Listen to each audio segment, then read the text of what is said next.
Hello, it's great to see you all back for episode 3 of our Fusion Basics series. Now, today we're going to be creating is a door handle.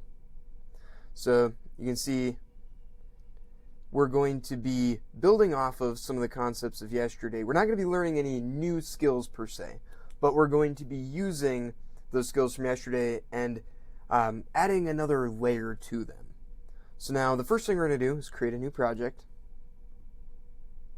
And we're going to create a sketch on the bottom plane, like we have been doing.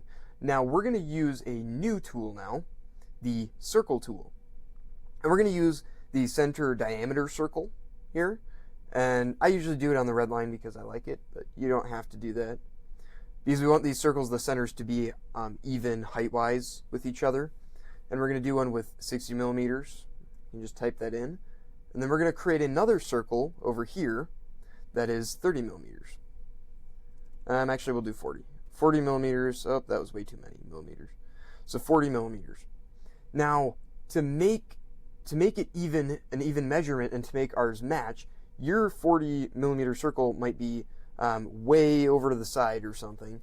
So we're going to use the sketch dimension tool, which this is a really important tool that I use all the time, and it's absolutely necessary for designing things. So if you click the first circle with the sketch dimension tool, then if you click the second circle, then it brings up this right here, and then if you just click once, then it brings up the ability to change it. So we're going to define this as 100 millimeters.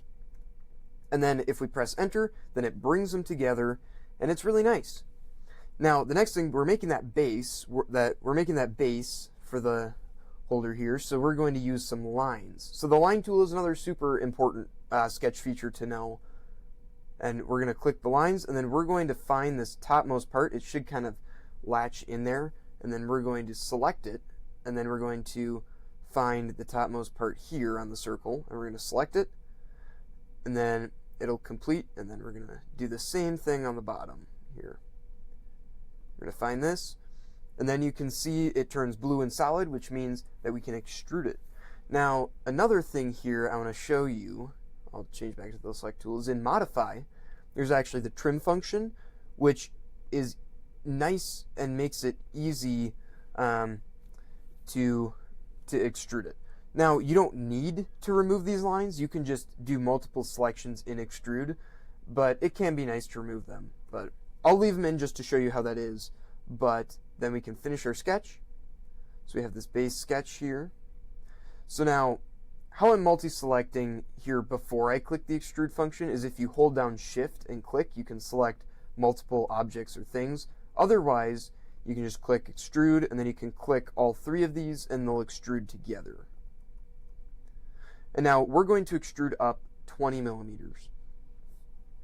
So you can type into that box right there, and then you can click OK.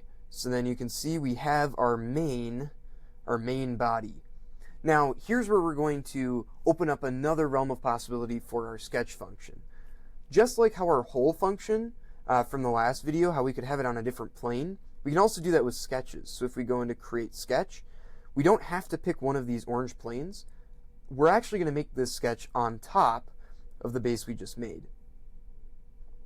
So now what we can do here is we're going to create two more circles. So now in here, you'll see it'll actually turn to a circle when we get into the center of the circle that was in our previous sketch, because we made the sketch on this plane.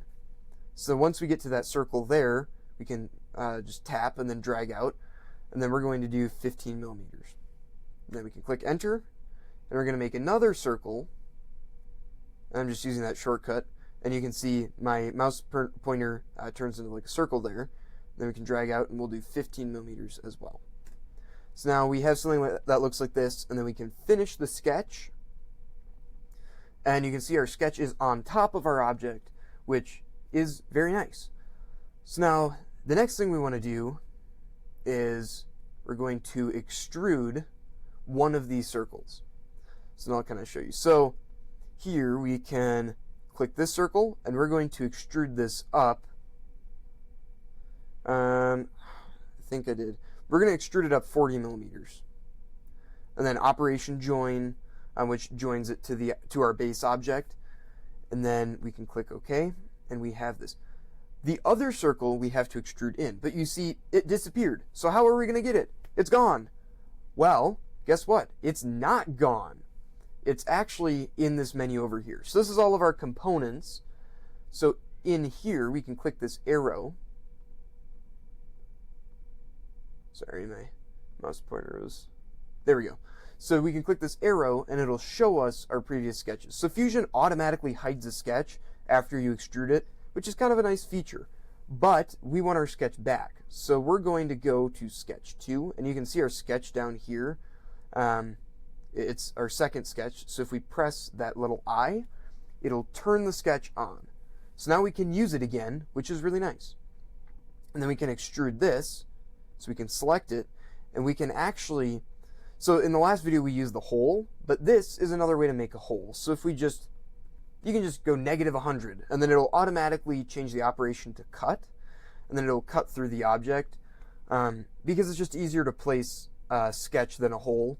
So I often make my holes in sketches and then just use the extrude function rather than using the hole function. But then we can click OK, and then we can re-hide this sketch. We don't need it anymore. And you can see we have that hole there. And you can see we're getting really close to what our original model was. Now would be maybe a good time to save it. If you didn't save it at the beginning, I would just save it now real quick and save it at the end. So now we're going to use our fillet function, but we're actually going to kind of use our selection sets a little bit. So we're going to add a selection set, and we're going to use these lines on top. So these two lines on top, you see, it kind of segments them into two groups. But then we want to fillet these 5 millimeters. Make it look nice and curved. Now, we're going to add a selection set because we also want to curve this top, not the plane, here. We want to curve this as well, but if we go over here, I want to curve it 3 millimeters. So you can see these 4 edges are 5, and this edge is 3, all in the same menu here. So we can click OK, and there we have it. We have the finished door handle. So now, I would actually save it. Now, before we can go and we can, you know the drill, 3D print, export, STL, select your object, OK, save it to your location, name it, door handle, save, and it'll be in my downloads folder. So that's it for this door handle, just building on our functions of sketch, extrude, and fillet, and I hope you have a great rest of your day.